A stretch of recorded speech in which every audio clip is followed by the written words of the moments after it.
መዳኛችን ኃይላችን ጸውናችን በሆነ በክርስቶስ ትምህርተ መስቀል ፊታችንና መላገጻችንና ማተብ በስመ አብ ወወልድ ወመንፈስ ቅዱስ አሐዱ አምላክ አሜን። ብፁዕ አባታችን አቡነ ሕርያቆስ የጣሊያንና አካባቢው አህጉረ ስብከት ሊቀ ጳጳስ የቅዱስ ሲኖዶስ አባል የቤተ ክርስቲያናችን የበላይ ጠባቂ አባታችን ቀሲስ ዶክተር መላኩ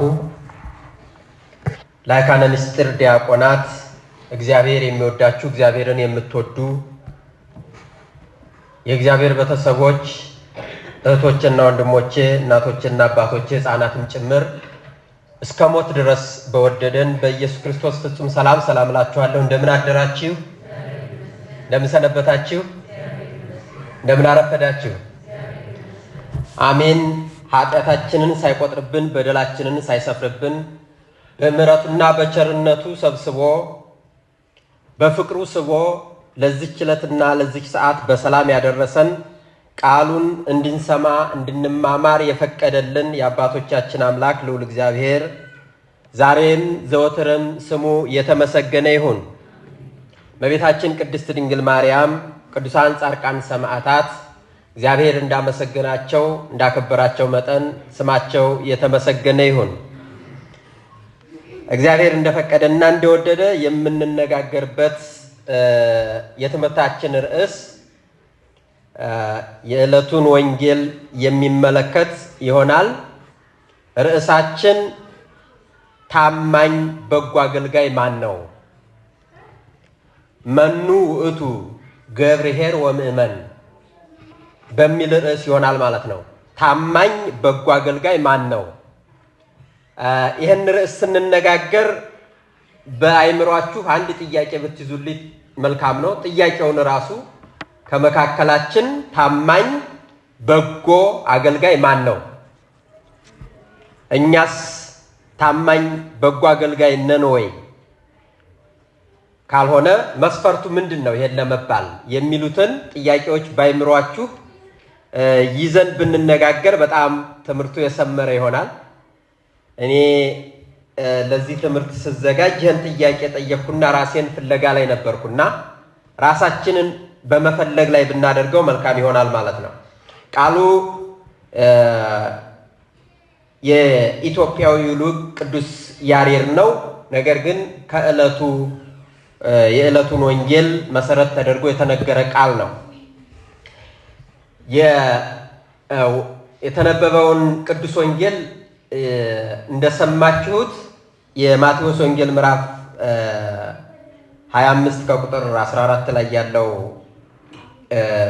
ነው። ይሄ ትምህርት ከባለፈው ትምህርት የቀጠለ ትምህርት ነው። ባለፈ ሳምንት ስለ ነገረ ምጽአት ከተማን ብዙ አባታችን ካስተማሩን በኋላ በዛን ሰዓት ስለሚሆነው ኩነት 10ሩን ደናግል መሰረት አድርገው አስተምረውናል። ይህ አንደኛው ምሳሌ ነው። ሁለተኛውን ጌታችን መድኃኒታችን ኢየሱስ ክርስቶስ ለሐዋርያት ሲያስተምር አሁን በምንማማርበት ወይም ዛሬ በተነበበው ወንጌል መሰረት አድርጎ አስተምሯቸዋል። ምሳሌያዊ ትምህርት ነው። ትንሽ ወንጌሉን ባጭሩ ታሪኩን እንይና ወደ ምስጢራዊ ትርጓሜው እንሄዳለን። ምንድነው የሚለው? በዚያን ጊዜ አገልጋዮቹን ጠርቶ ያተርፉበት ዘንድ ገንዘብ ሰጥቷቸው ሩቅ መንገድ እንደሚሄድ ሰው እንዲሁ ይሆናል ይላል። እንዲሁ ይሆናል የሚለው ነገረ ምጽአትን ነው። ስለዚህ ምን ይላል ወንጌሉ? አንድ ባለጸጋ ነበር። ይህ ባለጸጋ ሩቅ መንገድ ለመሄድ አሰበ። ሲያስብ ግን ያለውን ገንዘብ አስቀምጦ መሄድ አልፈለገም። ምንድነው ያደረገው? አገልጋዮቹን ጠራቸው። ከጠራቸውም በኋላ በሚችሉት መጠን ለእያንዳንዳቸው ያተርፉበት ዘንድ መክሊት ሰጥቷቸው ሄደ።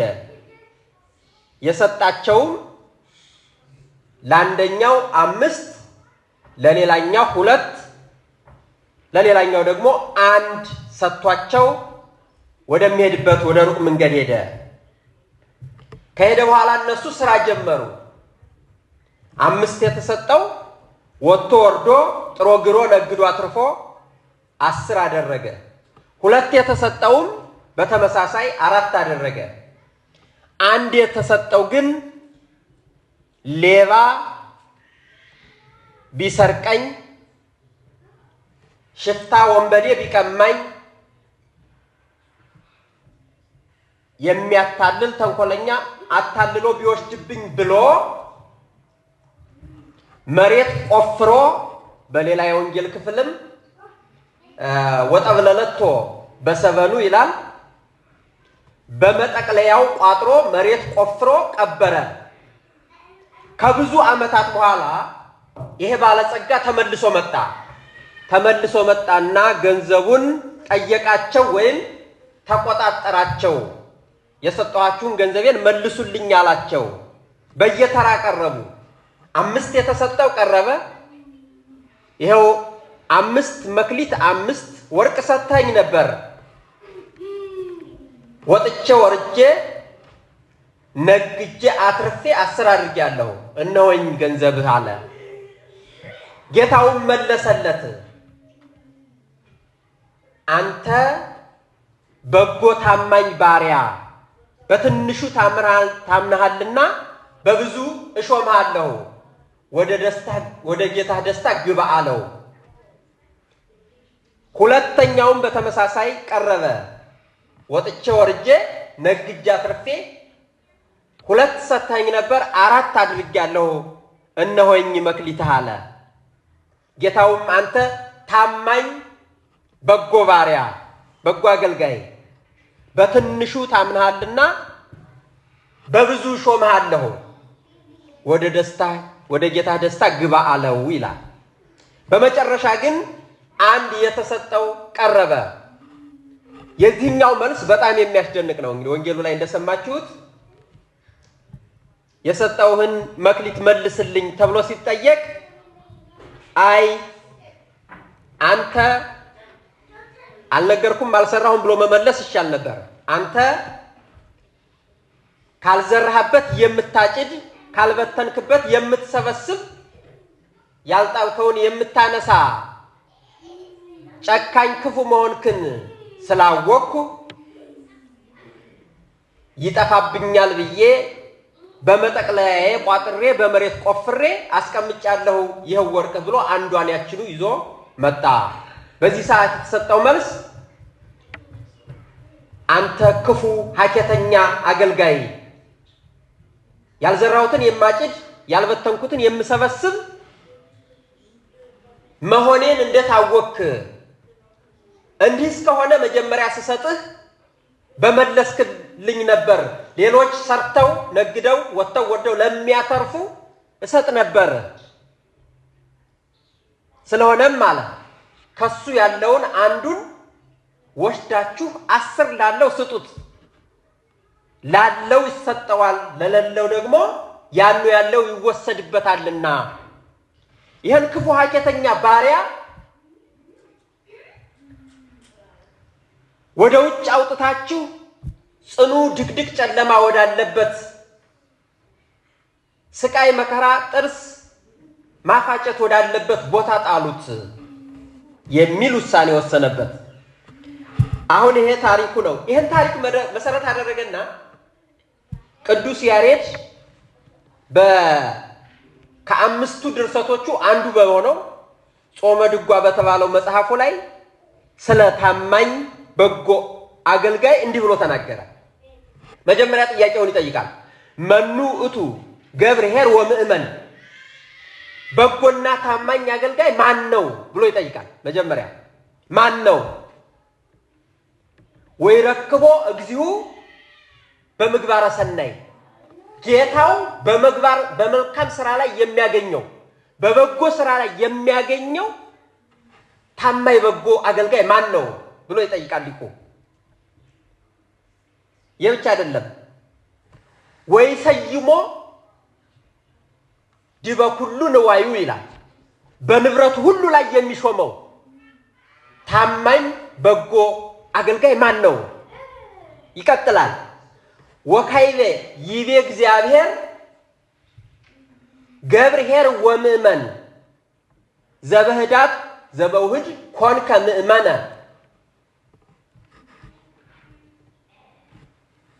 በእግዚአብሔር ዘንድ ወይም ደግሞ እግዚአብሔር በትንሹ ታምናልና በብዙ ሾመሃለሁ ወደ ጌታ ደስታ ግባ የሚለው በጎ አገልጋይ ማን ነው ብሎ ይጠይቃል። ትምህርቱ በዚህ ይጠቃለላል። የእውነት ለመነጋገር ማለት ይሄንን እንዲህ አይነት በጎ አገልጋይ ማን ነው? ይሄን ወንጌሉን በዚች ባጭር አረፍተ ነገር ቅዱስ ያሬድ እንደዚህ አድርጎ በዜማ ደርሶታል። ጥያቄውን ይጠይቃል። እንደዚህ የሚሆንለት በጎ አገልጋይ ማን ነው? ማን ይሆን? ትንሽ ትርጓሜውን እንይ። እንግዲህ ከዚህ ታሪክ ላይ ሶስት ነገሮች አስተውላችኋል ብዬ አስባለሁ። ሶስት ነገሮች አሉ። አንደኛ ሩቅ ሀገር የሚሄድ ሰው አለ፣ መንገደኛ አለ። ሁለተኛ ስጦታዎች አሉ። ይሄ መንገደኛ ለአገልጋዮቹ የሰጣቸው ስጦታዎች አሉ። ሶስተኛ ደግሞ አገልጋዮች አሉ ወይም ስጦታ ተቀባዮች አሉ። ሰጭ አለ፣ ስጦታ አለ፣ ስጦታ ተቀባዮች አሉ ማለት ነው። እነዚህ ምንድን ናቸው? እነዚህ የእኛን ህይወትና አሁን ያለውን ነባራዊ ሁኔታ ይዳስሳሉ። እንዴት አድርገው? ይሄ ሩቅ ሀገር የሚሄድ ሰው መጀመሪያ መጽሐፉ እንደሚለው ባለጸጋ ነው። ብዙ ጸጋ ሀብት ያለው ብዙ ሀብት ያለው ባለጸጋ ነው። ቸር ነው፣ ርህሩህ ነው፣ ቅን ነው። ቅንነቱ፣ ቸርነቱ፣ ርህሩህነቱ በምን ይታወቃል ቢሉ ሩቅ ሀገር ሩቅ መንገድ ሊሄድ ነው። ገንዘቡን ግን አስቀምጦ መሄድ አልፈለገም። እንዲያተርፉበት እንዲሰሩበት ባሮቹን ጠርቶ ሰጥቶ ነው ሄደው። ቆልፎ አስቀምጦ አልሄደም። በአሁኑ ጊዜ ያሉ ባለጸጎች ጎረቤቶቻቸው፣ ወንድሞቻቸው፣ አገልጋዮቻቸው እየተራቡ እየተጠሙ እየታረዙ ብዙ ችግር መከራ እየደረሰባቸው ገንዘባቸውን ግን ብል እየበላው እንደሚያከማቹት አይነት አይደለም። ቸር ርህሩህ የሆነ ባለጸጋ ነው ማለት ነው። ይሄ ብቻ ሳይሆን ባለጸጋው ፍትሃዊ ነው። ፍትሃዊና ጥበበኛ ነው። ፍትሃዊ ነው። እዚህ ላይ ፍትሃዊነቱና ጥበበኝነቱ እንዴት ይገለጻል? እንግዲህ የሰጣቸው ንብረቱን የሰጣቸው ወይም ደግሞ መክሊቱን የሰጣቸው ለአንዱ 5 ነው፣ ለአንዱ 2 ነው፣ ለአንዱ 1 ነው የሰጠው። ይሄ ፍትሃዊ ያስብላል? በሰውኛ አንድ ሰው ለአገልጋዮቹ 2፣ 3 እና 1 ወርቅ ወይም ብር ቢሰጣቸው ፍትሃዊ ያስብላል? በሰውኛው ስናየው ፍትሃዊ ያስብልም ማለት አድሎ ያለበት ይመስላል። ነገር ግን የዚህን ባለጸጋ ጥበበኝነት ነው የሚያሳየው። የሰጣቸው በየአቅማቸው ነው። ወሃቦሙ ለለአሃዱ በአምጣነ ይክሉ ይላል። ለሁሉም ለእያንዳንዳቸው በሚችሉት መጠን፣ የማይችሉትን ሰጥቶ አልጠየቃቸው። የሚችሉትን ሰጥቶ ነው ጥያቄ ያመጣው። ስለሆነም ጥበበኛ አምላክ ነው። ይሄ ጥበበኝነቱን ነው እንጂ አድሎን የሚያሳይ አይደለም። የማይሸከሙትን ሰጥቶ አይደለም የጠየቃቸው።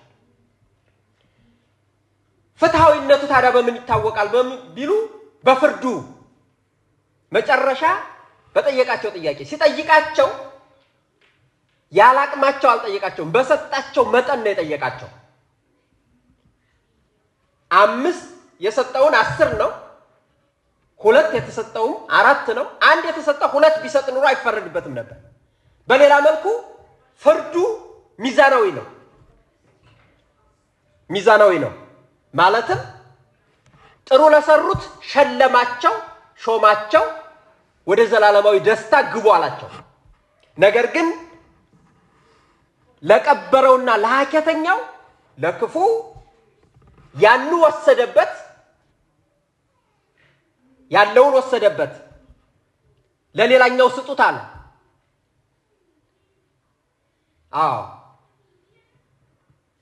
ወዘሃሎ ይሁቦ ወዘአልቦ ያይድጎ፣ ላለው ይሰጠዋል ለሌለው ግን ያው ይወሰድበታል ብሎ ለ5 ላለው ሰጥቷል። ስለዚህ ፍርዱ ሚዛናዊ ነው። ፍትሃዊ የሆነ ባለጸጋ ነበር ማለት ነው። ሌላ ፍጹም ስልጣን አለው፣ ባለስልጣን ነው። ምክንያቱም ገንዘቡን ሂዶ ተቆጣጥሯቸዋል። ፍርድም ፈርዷል። ስለዚህ ስልጣን አለው። ይሄ ባለጸጋ ማን ነው? በዚህ መሰረት ማን ይመስላችኋል? ብዙ ጊዜም ስለምንማረው ብዬ ነው። ማን ነው? አዎ እግዚአብሔር ይስጥልኝ። ይሄ ባለጸጋ በዚህ መጽሐፍ ትርጓሜ መሰረት አምላካችን መድኃኒታችን ልዑል እግዚአብሔር ኢየሱስ ክርስቶስ ነው። ሁሉ ነገር ያለው ባለጸጋ፣ የማይሰስት ሁሉን የሚሰጥ ለሁላችን የምንችለውን ያህል በአቅማችን ጸጋ የሚሰጠን ቸር አምላክ፣ በመጨረሻም ሰዓት በሰጠን ልክ በፍትሃዊነት የሚፈርድ የሚጠይቅ፣ መልካም ከሰራንም ዘላለማዊ የሆነ ስጦታ የሚሰጥ የሚሸልም የሚሾም ፍጹም ባለስልጣን ዘላለማዊ ባለስልጣን ኢየሱስ ክርስቶስ አምላካችን ነው ማለት ነው። ይሄ መጀመሪያው ሩቅ ሀገር የሚሄደው ባለጸጋ አምላክ ነው ወይም ደግሞ እግዚአብሔርን ይመስልልናል ማለት ነው። ሁለተኛ ስጦታዎቹ ምንድናቸው? እንዳያችኋቸው ገንዘብ ናቸው፣ በቁጥርም የተወሰኑ ናቸው። እዚህ ላይ አንድ ትምህርት አለ። ጥቅምም ጉዳትም አላቸው። ሁለቱን ሰዎች አሸልመዋል፣ አሹመዋል። አንዱን ሰው ደግሞ አስቀጥተዋል፣ አስፈርደውበታል። ስለዚህ ገንዘብ በአግባቡ ከተጠቀምንበት ያሾማል፣ ያሸልማል፣ ዘላለማዊ ክብር ያስደስታል። ወደ ዘላለማዊ ደስታ ግባ ወይም ወደ አምላክ ደስታ ግባ ማለት ወደ መንግስተ ሰማያት ወደ ዘላለማዊ ርስት ግባ ማለት ነው። ስለዚህ ሁለቱን አገልጋዮች አሾሟቸዋል፣ አሸልሟቸዋል። ስለዚህ ገንዘብ ካወቅንበት ለዘላለማዊ ጥቅም ካዋል ነው ያሾማል፣ ያሸልማል ማለት ነው። ካልሆነ ደግሞ ያስቀጣል። አንድ ያለው ቆፍሮ ቀበረ ማለት በአግባቡ ካልተጠቀምንበት ገንዘብ ያስፈርዳል። አንዱ ትምህርት ይሄ ነው። በሌላ መልኩ እነዚህ ስጦታ ወይም መክሊቶች በብዙ ይተረጎማሉ። ቁጥር አላቸው። ቅድም እንዳያችኋቸው 5 ናቸው፣ 2 ናቸው፣ 1 ናቸው። መተርጉማኑ በጣም በብዙ ነው የሚተረጉማቸው። ሁሉንም እዚህ መዘርዘር አንችልም። ለምሳሌ ያክል ግን ባለ 5 የተባሉ ሊቃነ ጳጳሳት ናቸው። እንዴት ባለ 5 ተባሉ? 5 ስልጣን አላቸውና አንብሮተ እድ የመፈጸም ወይንም ደግሞ ጳጳሳትን የመሾም፣ ቀሳውስትን ዲያቆናትን የመሾም፣ የማጥመቅና የማቁረብ ስልጣን አላቸው ሊቃነ ጳጳሳት። ባለ 2 የተባሉ ቀሳውስት ናቸው። 2 ስልጣን አላቸው፣ ማጥመቅ፣ ማቁረብ። ባለ 1 የተባሉ ዲያቆናት ናቸው፣ ተልኮ ይፈጽማሉ። አንድም ባለ 5 የተባለ ሙሴ ነው፣ 5ቱን መጽሐፍት ጽፏልና። ባለ 2 የተባለ ጴጥሮስ ነው፣ አሳንሶት አይደለም። 2 የተባሉት ብሉይና ሐዲስ ናቸውና ሁለቱን አስማምተው የሚተረጉም የሚያስተምር ነውና። ባለ 1 የተባለ ይሁዳ ነው፣ ያችኑ ቀብሮ ጠፍቶባታል ወይም ተፈርዶበታልና። ወይንም 5 የተባሉ ለሰው ልጆች የተሰጡ ወይም እግዚአብሔር የሰጠን ሃይማኖት፣ ደስታ፣ ምህረት፣ ትዕግስትና ተስፋ ናቸው። ባለ 2 የተባለ ሃይማኖትና ደስታ ብቻ የተሰጠው እንደማለት ነው። ባለ 1 የተባለ ሃይማኖት ያለው ማለት ነው። ሁሉም ከሰሩበት ካተረፉበት ግን ይሾሙበታል። ባለው ሃይማኖት ብቻ ያለው በሃይማኖቱ ቢጸና በሃይማኖቱ ትሩፋት ቢሰራ ይሸለምበታል፣ ወደ ዘላለም ደስታ ይገባበታልና። እነዚህ ቁጥሮች በዚህ ልክ እየተባሉ ሌላም ትርጓሜ ያላቸው ሁሉንም አንዘረዝርም። ስጦታ ግን መክሊት ይሄ ብቻ አይደለም። ሌላውና ትንሽ በደንብ ማየት ያለብን መክሊት የተባለ ይሄ የማይሰስተው ደጉ ሁሉንም በየችሎታው መስጠት የሚሰጠው ጌታ የሰጠን ለእያንዳንዳችን የተሰጠን ጸጋ ነው። ሁላችንም ጸጋ ተሰጥቶናል። ዲያቆኑ ሲያነብ በሁለተኛ ጢሞቴዎስ ምዕራፍ 2 ከቁጥር 1 ላይ ሰምታችሁት ከሆነ ልጅ ሆይ አንተም በጌታችን በኢየሱስ ክርስቶስ ጸጋ በርታ፣ በብዙ ምስክሮች ፊት ከኔ የሰማኸውን ለሌሎች ለሚያስተምሩ ለሚችሉ ለታመኑ ሰዎች አስተምራቸው። ኢየሱስ ክርስቶስ እንደሚያገለግል በጎ አርበኛ ሆነህ ኢየሱስ ክርስቶስ እንደሚያገለግል በጎ አርበኛ ሆነ መከራን ተቀበል ይላል። አንደኛ ጸጋ እንደተሰጠን፣ ሁለተኛ ለተሰጠን ጸጋ መጋደል እንዳለብን የሚያስተምር የመጽሐፍ ቅዱስ ክፍል ቅዱስ ጳውሎስ በመንፈስ ለወለደው ለጢሞቴዎስ በላከው መልእክቱ ላይ እናገኛለን ማለት ነው። አሁን እዚህ ላይ መልካም በጎ አገልጋይ ማን ነው እኛስ ነን ወይ የሚል ጥያቄ አስቀምጣችኋል። ራሳችንን ለመለመን መጀመሪያ መክሊታችንን ማወቅ ያስፈልጋል። ስጦታችንን ያልተሰጠው የለም። ሁላችንም የተሰጠን ስጦታ አለ። እሱን ማወቅ በጣም ጠቃሚ ነው። ምን ተሰጥቶናል? አንዳንድ ሰው እኔ ለማገልገል እኔ መክሊቴን አላውቀውም የሚል ሰው ይገጥመኛል። እኔ እኮ ለማገልገል መክሊቴ ምን እንደሆነ አላውቀውም። መክሊታችሁ ምን እንደሆነ ታውቃላችሁ? የተሰጣችሁ መክሊት ምንድነው? ይሄን ጠይቁ። መክሊታችሁን ከሰጣችሁ ካወቃችሁ በኋላ ሁለተኛው ስራ በዛ መስራት ነው። በጎ አገልጋይ ለመባል፣ የታመነ አገልጋይ ለመባል፣ ይሄንን ወደ ጌታ ደስታ ግባ ለመባል፣ ወደ ደስታ ግባ ማለት ወደ ዘላለማዊ መንግስተ ሰማያት ከገቡ ወደማይወጡባት ካገኙ ወደማያጧት ወደዛች ለመግባት ነው። ወደዛ ለመግባት ደግሞ መክሊታችንን ማወቅና እሱን በሱ ማትረፍ ያስፈልጋል። ስለዚህ ምንድነው የኛ ተሰጥኦ? ምንድነው የኛ መክሊት? ስጦታ ብዙ ነው፣ በጣም ብዙ ነው። ባለማዊው ብቻ ብናየው አንዱ ዳኛ ሌላው ሐኪም ይሆናል። አንዱ አስተማሪ ሌላው ተማሪ ወይም ደግሞ መሪ ይሆናል። አንዱ ወታደር ሌላው አርሶ አደር፣ አንዱ ነጋዴ፣ እንዲህ እያለ በጣም ብዙ ስጦታ አለ። ባለማዊ ነው የምነግራችሁ። ይሄም ጥቅም አለው። ባለማዊው በተሰጠን ጸጋ በአግባቡ ማገልገል ያስፈልጋል። ዳኛው ሳያዳላ ትክክለኛ ፍርድ፣ ሚዛናዊ ፍርድ በመፍረድ፣ ሐኪሙ በሽተኛ ሳያጉላላ በትክክል በትጋት በማከም፣ አርሶ አደሩ ነጋዴው ሳያጭበረብር በትክክል በመነገድ በማምረት፣ ወታደሩ በታማኝነት ሀገር በመጠበቅ፣ መሪው በትክክል ህዝቡን በመምራት አሁን ያለው ወይ ነው። ይሄንን ሁሉ መክሊት ለሁሉም ሰው ሰጥቷል እግዚአብሔር። ግን እየተወጣበት አይደለም። ይሄ ባለማዊ ያለውን ነው የምነግራችሁ። ብዙ መተንተን ይቻላል። በመንፈሳዊ ውስጥ ለአንዳንዶቻችን ማስተማር ተሰጥቶናል። ለአንዳንዶቻችን መማር መክሊት ነው። ቁጭ ብሎ መማር፣ እዚህ ልቦናን ሰብስቦ ማዳመጥ ሳይሰለችው ነው ታዲያ ትርፍ የሚኖረው እንጂ ይሄ ትምህርት አሁን ባለቀ በዛ ወይንም ልቦናችን ሌላ ቦታ ሆኖ አይደለም መክሊት የሚያሰጠው። በንጹህ ልቦና መማር መክሊት ነው። ቁጭ ብሎ መማር ማስተማር፣ እኛ አቅም ኑሮን እዚህ አባቶች ታላላቅ አባቶች ባሉበት ፊት ለዚህ ቦታ የሚያስቆም ምግባር ኑሮን አይደለም የምንኖረው። ይችን መክሊት ቀብረን ኋላ ላለመጠየቅ ነው ቁጭ ብለን የምንማረው። እንደዛ መማር ትልቅ ክብር አለው። አሁን ከዚህም እዚህ ላይ እንደውም አንድ መልእክት አስተላልፌ መሄድ እፈልጋለሁ። እዚህ የሚሰጥ አገልግሎት በረከት ያሰጣል። ግን ሁሉ ጊዜ በአገልግሎት ብቻ መባከን የለብንም። በተራም አገልግል ያስፈልገናል። በርግጥ ይገባኛል። ብዙዎቻችን ቁጭ ስለምንል ትንሽ ሰዎች ብቻ ወንጌል እንኳን የሚማሩበት ጊዜ አጥተው ከላይ ከታች ይላሉ። ግን ወንጌል መማር ያስፈልጋል። ካልተማርን መክሊት እየቀበርን ነው። የመማር መክሊት ተሰጥቶናል። ቁጭ ነው የመማር ሁላችንም ትልቅ ክብር አለው። እንግዲህ የማርያም የአልዓዛርን እህቶች ታሪክ ታውቁታላችሁ። በሉቃስ ወንጌል ምዕራፍ 10 ከቁጥር 38 ላይ ያለው ጌታቸው መጥቷል። እንግዳ እየተቀበሉ ነው። ማርታ ከላይ ከታች እያለች ነው እንግዳውን ለማስተናገድ።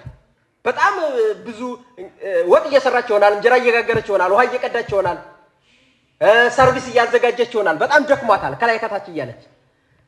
ማርያም ግን ከጌታ እግር ስር ቁጭ ብላለች ዝም ብላ። እህቷ ተቆጣቻት። አንቺ እኔ እንዲህ እየደከምኩ እንግዳ መጥቶብን ከቤታችን እንዴት ዝም ብለሽ ተቀምጠሻል? ማለት ቁጭ ብለው የሚማሩትን እዚህ አንዳንዶቻችን ስናገለግል እንደዛ እንዳትሉ ማለት ነው። ቁጭ ብለው የሚማሩትን አገልግሎት ነውና ብላ ጠየቀቻት። እሷን ብቻ አይደለም ጌታንም ጠየቀችው። ለምን እንድታግዘኛ አትነግርልኝም? እኔ በጣም ደከምኩ፣ እሷ ተቀምጣለች አለችው። ጌታ ግን የመለሰው ምንድነው? ታውቁታላችሁ። ምንድነው የመለሰው? ማርያምስ ሐሬት መልከፍተ ዘናይ ዘያይድዋ፣ ማርያምስ የማይቀሟትን መልካም ዕድል መርጣለች። እሷ እንደዛ እየለፋች እሱን ለመቀበል እኮ ነው እየደከመች። የሚገርመው መልካሙን ድል መርጣለች የተባለችው ቁጭ ብላ የምትማረው ማርያም ናት። የማይቀሟትን አይወሰድባትም ማለት አይወሰድባትም። ስለሆነም ቁጭ ብሎ መማር መክሊት ነው። ማስተማር የሚችል ከሆነ መክሊት ነው። እሱ ብቻ አይደለም፣ መቀደስ መክሊት ነው ለተሰጣቸው። እማንችል ደግሞ ማስቀደስ መክሊት ነው። ግን በንጹህ ልቦናችን ሰብስበን ካስቀደስ ነው። እሱ ብቻ አይደለም፣ በጣም ብዙ ስጦታው እግዚአብሔር ምን ያልቃል። ይሄ ባለጸጋ በጣም ስጦታው ብዙ ነው። የምንማርባቸውን መጽሐፍት ሰጠን። የምንማጸንባት ቅድስት ቤተክርስቲያንን ሰጠን። የምታማልድ እናት ሰጠን፣ እመቤታችን ቅድስት ድንግል ማርያም። የሚረዱን ቅዱሳንን ሰጠን። ይሄ ብቻ አይደለም። በዚህ እንኳን ባይሆን መምህራን ባያስተምሩን መጽሐፍትን ባናነም በስነ ፍጥረት መማር እንድንችል ስነ ፍጥረትን ፈጠረልን። መቼም ፍጥረት ያለ ፈጣሪ ሊሆን አይችልም። የፈጣሪን ሀለወት እንድናውቅ ፍጥረትን ፈጠረ። ህሌናችንን መልካምና ደጉን እንዲያገናዝብ አድርጎ ሰጠን። በዚህ ዓለም መኖር እስከዚህ ሰዓት መድረስ ስጦታ አይደለም ወገኖች? እስከዚህ ሰዓት መድረስ ይሄ ሁሉ ስጦታ ነው፣ በአግባቡ ከተጠቀምንበት ነው። ግን ካልሆነ በጣም ችግር ይሆናል ማለት ነው። እሺ ትንሽ ደቂቃ ልጠቀም። አብዮት ግን ጠቁመኝ። በጣም እኔ ስሜት ስለምገባ ሰዓት አላይምና። እሺ ስለሆነም ይሄ ነው መክሊታችን ማለት ነው። ይሄን በአግባቡ ከሰራንበት፣ ከሁሉ በላይ ግን ሃይማኖት ጥምቀት ተሰጥቶናል። በጥምቀት የሥላሴ ልጅነትን አግኝተናል፣ ተጠምቀናል። ለኛ ለክርስቲያኖች በተለይ የተለየ ስጦታ የተሰጥቶናል። የእውነት ይሄ ብቻ በቂ ነው። ይሄ ጥምቀት ዝም ብሎ የተገኘ አይደለም። ክርስቶስ በጎኑ በጦር ሲወጋ በፈሰሰው ደምና በፈሰሰው ውሃ የተገኘ ልጅነት ነው። ይሄን ልንጠብቅ ይገባናል። ይሄን ልናተርፍበት ይገባል ማለት ነው። ሃይማኖት ተሰጥቶናልና። ስለሆነም እነዚህ ሁሉ ስጦታዎች አሉ። በእነዚህ ሁሉ ሰርተን ልናተርፍ ይገባናል። ካላተረፍንስ ፍርድ አለ። ፈርዶባቸዋል እኮ እነዛ። ነቢየ እግዚአብሔር ቅዱስ ዳዊት በመዝሙር 60 በቁጥር 12 ላይ እስማ አንተ ተፈዲዮ ለሁሉ በከመ ምግባሩ፣ አንተ ለሁሉም እንደየሥራ ትከፍለዋለህ። እነዚህን መክሊቶች ለይተን አውቀን ካልተጠቀምንባቸውና ካላተረፍንባቸው እንደየሥራችን ለእያንዳንዳችን ይፈረድብናል ማለት ነው። ስለሆነም ስጦታዎቹ እነዚህ ናቸው። አገልጋዮቹ አንዱ ሁሉም በፈቃደኝነት ነው የተቀበሉት። ተገደን አይደለም። ይሄ ሁሉ ስጦታ የተሰጠን እግዚአብሔር ሰጠን፣ እኛ ወደን ተቀበልን። ነገር ግን በተግባር ተለያይተዋል። ስለተለያዩም በስራቸው ልክ ተፈርዶባቸዋል።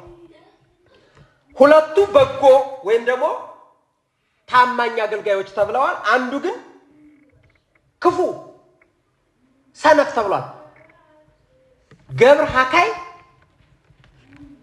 ክፉ ባሪያ፣ ክፉ አገልጋይ ተብሎ ተሰይሟል ማለት ነው። ስለዚህ መልካም የሆኑት አገልጋዮች ቅድም ያልናቸውን የተሰጣቸውን ስጦታ በአግባቡ ተጠቅመው ትርፍ ያተረፉት ናቸው። ታማኝ አገልጋይ ሰው አይደለም የሚመሰክርለት፣ እግዚአብሔር ነው የሚመሰክርለት። በመጽሐፍ ቅዱስ የተቀመጡ መልካም በጎ አገልጋይ እየተባሉ አሉ። ሁለቱም ብቻ ብናይ ዳዊትና ቅዱስ ዳዊት፣ ነቢየ እግዚአብሔር ቅዱስ ዳዊትና ቅዱስ ሙሴ እግዚአብሔር ነው የመሰከረላቸው። ቅዱስ ሙሴ ሕዝበ እስራኤልን የመራ መጀመሪያ መከራውን ታግዞ ስቃውን ታግዞ በበረሃ የነበረ የተሰደደ በስደት የቆየ ኋላም ሕዝቡን የመራ ምን ብሎታል እግዚአብሔር? ባሪያዬ ሙሴ ግን እንዲህ አይደለም፣ እርሱ በቤቴ ሁሉ የታመነ ነው አለ። ዘጸአት ላይ ምዕራፍ 12 ታገኙታላችሁ። 12 ቁጥር 6 ላይ በቤቴ የታመነ ነው ብሎ ታማኝ ባሪያ መሆኑን ልዑል እግዚአብሔር የመሰከረለት። ቅዱስ ዳዊትም ብእሴ ረከብክዎ ለዳዊት ገብርኤ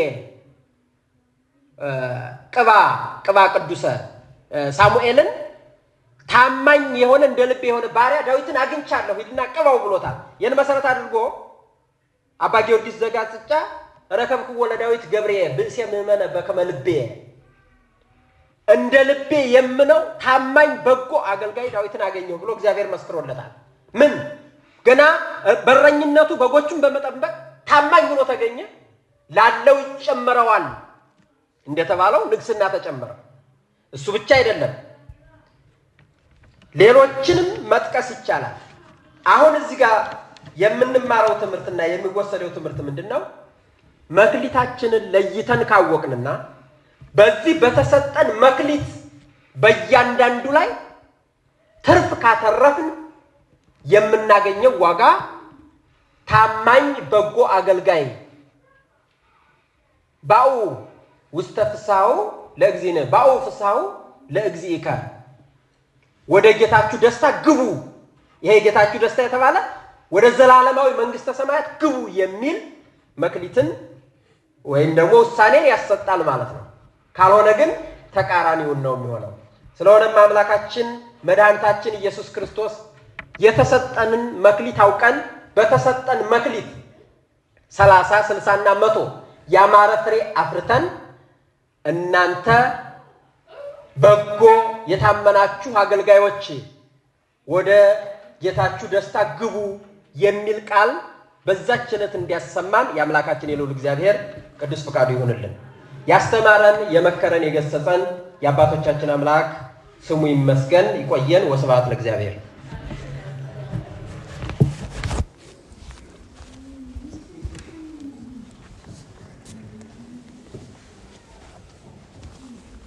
በመከራችን አድሮ ያስተማረን የመከረን አምላካችን ለእግዚአብሔር የተመሰገነ ይሁን። አሜን። መምህራችን እንግዲህ ጥሩ አድርገው ያለንን